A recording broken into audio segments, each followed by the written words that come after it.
ఓం శ్రీ గురుభ్యో నమః. అందరికీ నమస్తే అండి.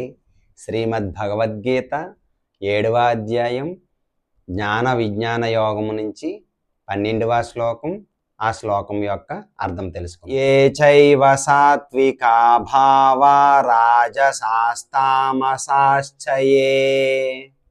మత్త ఏవేతి తాన్ విద్ధి నత్వహం తేషు తే మయి. సత్వగుణము, రజోగుణము లేదా తమోగుణమునకు చెందిన జీవుని భావములన్నీ నాశక్తి చేతనే కలిగాయని తెలుసుకో. ఒక భావనలో నేనే సమస్తమైన సర్వస్వతంత్రుడిని, నేను ప్రకృతి గుణాల అధీనములో లేను, ఎందుకంటే దానికి విరుద్ధంగా అవి నాలోనే ఉన్నాయి. రేపు మరొక శ్లోకంతో మళ్ళీ కలుసుకుందాం. హరే కృష్ణ.